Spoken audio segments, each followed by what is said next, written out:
Middle east में मची तबाही के बीच आप देखिए धमकियां भी लगातार दी जा रही हैं। ईरान को बुधवार तक का वक्त अब दिया गया है। बुधवार की सुबह 5:30 बजे आखिरी टाइम होगा। ईरान को समझौते के लिए दबाव की लगातार देखिए कोशिश यहाँ पर की जा रही है। हॉर्मुज़ खोलने के लिए यूएस इस समय दबाव बना रहा है, लेकिन ईरान पर कोई फर्क इस समय पड़ता हुआ दिखाई नहीं दे रहा है। बात नहीं मानने पर बड़े एक्शन की धमकी भी दी गई है। पावर प्लांट्स और ब्रिज भी उड़ाने की चेतावनी दी गई है, लेकिन ईरान का यह कहना कि इन धमकों का हम पर असर नहीं होने वाला। अमेरिका के राष्ट्रपति ट्रंप के मिशन पायलट को लेकर ईरान ने अब सवालिया निशान भी अब खड़े कर दिए हैं। ईरान ये कह रहा कि पायलट को बचाना तो सिर्फ एक बहाना था, लेकिन असली निशाना ट्रंप का यूरेनियम पर है। पूरी खबर आप देखिए इस रिपोर्ट में।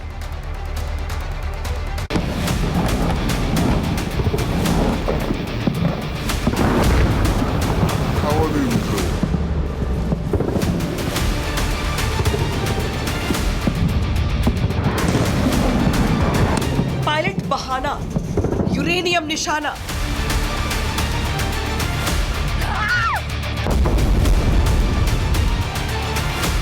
युद्ध विराम का सपना क्या यूरेनियम से आएगा?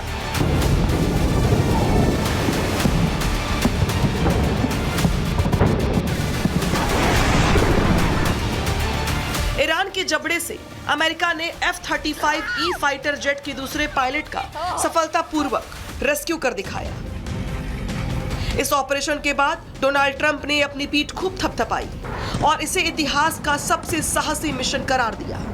लेकिन अब अमेरिका के मिशन पायलट को ईरान संदेह भरी निगाहों से देख रहा है। ईरान का कहना है कि हमने जियोलॉजिकल डेटा चेक किया तो पाया कि C-130 विमानों को ईरान की एक यूरेनियम साइट तक ट्रैक किया गया, जो F-15 विमानों की लोकेशन से सैकड़ों किलोमीटर दूर थी। इसका मतलब है कि अमेरिका का असली निशाना यूरेनियम भंडार रहा। मिशन पायलट के बाद में अमेरिका का अगला मिशन यूरेनियम होगा, ये तो मैं गारंटी से नहीं कह सकता, पर ये कह सकता हूँ कि उसका पहला मिशन यूरेनियम ही था। अगर वो यूरेनियम को एक्सट्रैक्ट करने में सफल हो जाता है तो निश्चित रूप से अमेरिका युद्ध विराम कर देगा।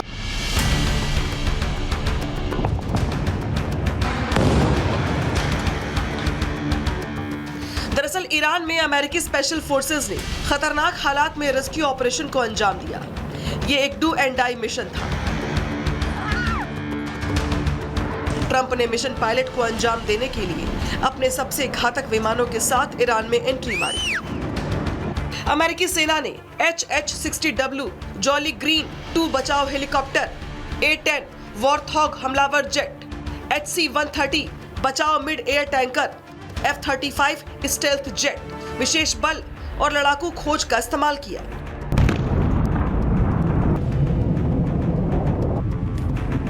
अब सोचिए, एक दो पायलटों को बचाने के लिए C-130 जैसे विशाल कार्गो विमान की जरूरत नहीं होती, जो दर्जनों सैनिकों को लेकर जा सकता है। वही मिशन पायलट की सफलता के बाद सवाल उठ रहे हैं कि क्या अमेरिका ईरान के यूरेनियम भंडार पर भी इसी तरीके से स्ट्राइक करेगा।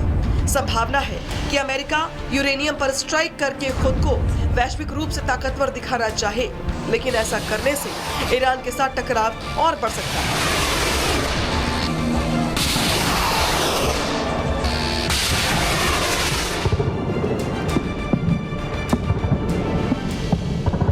कि एक C-130 ट्रांसपोर्ट प्लेन वहां तक ट्रैक भी किया गया है, यानी कि अगर बगैर सरप्राइज के मिशन पायलट सक्सेसफुल हो सकता है तो सरप्राइज के साथ मिशन यूरेनियम भी सक्सेसफुल हो सकता है। एक्सपर्ट्स का कहना है कि अमेरिका का लॉन्ग टर्म प्लान ईरान के यूरेनियम भंडार को मॉनिटर करना और जरूरत पड़ने पर नियंत्रित करना है। इसीलिए मिशन पायलट की आड़ में ट्रंप का असली मकसद यूरेनियम पर कब्जा करना माना जा रहा है। ट्रंप पहले भी कई बार कह चुके हैं कि ईरान को परमाणु शक्ति नहीं बनने देंगे।